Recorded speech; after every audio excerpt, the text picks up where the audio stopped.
Hi guys, welcome to another Satisfied Stakes video.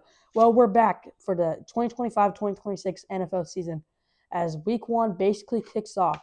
First, we'll review what happened before today. So on Thursday night, maybe be the strangest season opener in NFL history. The Cowboys-Eagles, before the season even started, before the first play even started, some guy got hurt on the Eagles, probably like towards Achilles, might be out for the season. And their superstar defensive player, Jalen Carter, got ejected for spitting on Dak Prescott. This game was absolutely crazy. No one was expecting Javonte Williams to have 2 touchdowns, but people were expecting Jalen Hurts to have a big game. And he had a pretty good game with 2 rushing touchdowns and 150 passing touchdowns. Saquon Barkley looks like he's not going to lose it because he was on the Madden cover, and there's something known as the Madden curse. We'll see if that maybe will affect him later on in the season. Anyway, the Eagles won 24-20. That was pretty expected because the Cowboys, they're not looking too hot this year. But the surprise was on Friday night on YouTube, the Chiefs and the Chargers played in Brazil. I forgot what city it was called. But anyway, Justin Herbert had the game of his life. He clinched the game with an 18-yard scramble to get a first downs. Chiefs had no timeouts, went into a 2-minute warning.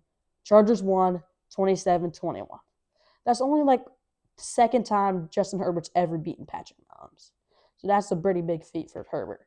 But anyway, let's get to the games today. We're going to start with the Panthers versus Jaguars. The big storyline is the most hyped-up player probably in NFL history makes his NFL debut. Travis Hunter, a player you've probably heard of, but it's never been done in NFL history. He's playing 2 positions today, wide receiver and cornerback. No one in NFL history has ever done that. You could technically say he's the Shohei Ohtani of football. If you don't know, Shohei Ohtani plays 2 positions in baseball. Anyway, Trevor Lawrence, after having a terrible season last year, he looks to rebound, starting off against the worst defense in the league, the Panthers. But we'll see if the Panthers can maybe rebound and have a better season defensively. We'll see if Brian Thomas can make another big leap after having an amazing rookie season last year. But anyway, with the Panthers, Bryce Young, he looks to have a breakout season. So far, maybe people call him a bust, but he had a great end to last season. We'll see if he continues that momentum heading into the season. Also, Ted McMillan makes his NFL debut. The Jaguars' defense is like, they're like, okay. Their corners are fine. So maybe you might be seeing a lot of Bryce Young to Ted McMillan today. The Panthers' defense, like I said, they were terrible last year. Actually, the worst in NFL history for allowing the most points per game in NFL history. Sydney could say they're the worst in NFL history. But there were a bunch of reasons. No Derrick Brown the entire season, torn meniscus. They lost their best linebacker, Shaq Thompson. He's on the Bills now. But we'll see if the Panthers can rebound and not have the worst defense. I hope not, because I'm a Panthers fan, as you can see. The prediction for this game, real quick before we go to the prediction, here's something I found interesting. That these 2 coaches today were the last 2 Tampa Bay Buccaneers offensive coordinators. That's something you might not see a lot. But prediction for this game, with the Jaguars, they're favored by 3.5. I got the Panthers win this one, though, by 4, 24-20. I feel like it's going to be going with – the game's going to be about the big play. Whoever makes more big plays is going to win this game, and I think the Panthers just make one more big play. The next game is the Lions versus the Packers.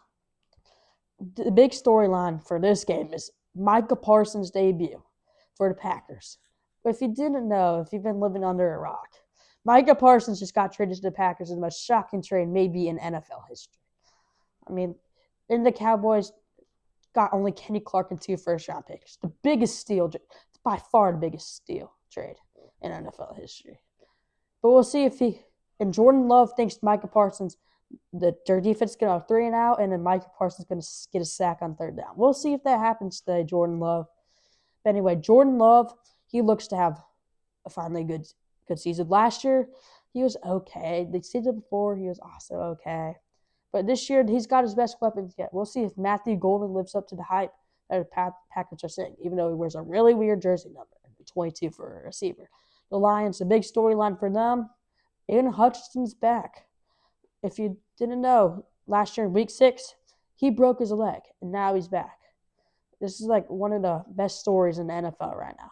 We'll see if he can continue his dominance where he was last season.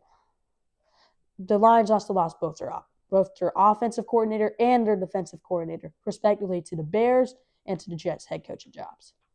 We'll see if Jared Goff can do well without superstar coordinator Ben Johnson. The prediction for this game, the Packers are favored by 1.5. I got the Packers winning this one by a final score of 21-19. Just barely covered. Next up is the Steelers versus the Jets.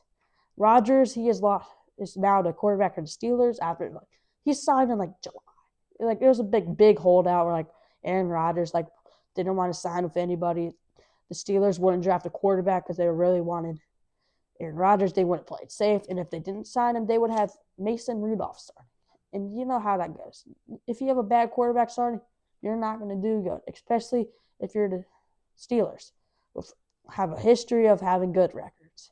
But anyway, Aaron Rodgers, the quarterback, he's lost 3 straight season openers. Let's see if he can finally win one. The Jets, well, they get whatever his name, Justin Fields back. They get Justin Fields. Fields was on the Steelers last year, so he gets his revenge game, and so does Aaron Rodgers because Aaron Rodgers on the Jets. Basically, they flip-flopped quarterbacks. Seems kind of weird, but stuff happens like that in the NFL. Another big storyline for this one is TJ Watt. He got paid a bag. 3 years, $123 million. He was the highest paid defensive player, non-quarterback in NFL history until Micah Parsons made that big. The Packers traded him, and Micah Parsons now the highest paid non-quarterback in NFL history. So basically, for the prediction for this game, the Pittsburgh Steelers are favored by 2.5.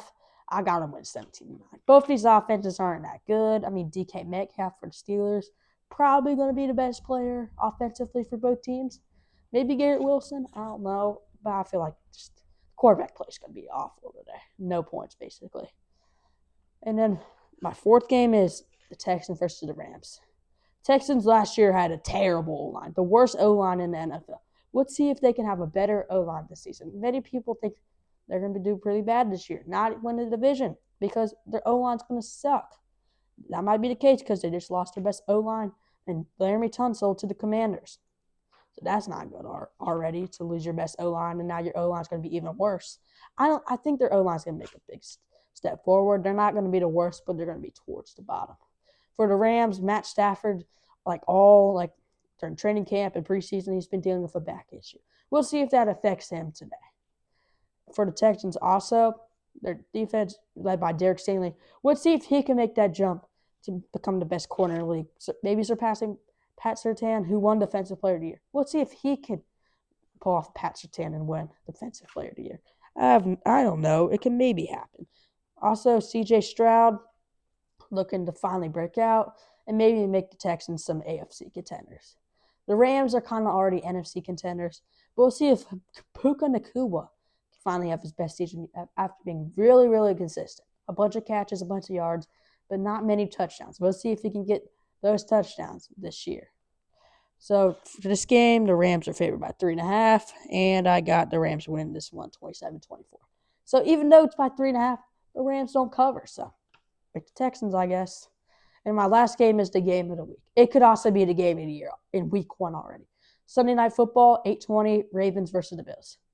The big storyline is, let's see if the Ravens can get their revenge on the Bills. After last season, Mark Andrews dropped the game-tying 2-point conversion, or game-winning. I don't remember. It was 8 months ago. I don't remember. But anyway, he dropped the game-winning pass. So we'll see if he can rebound after having a terrible game to end the Ravens season.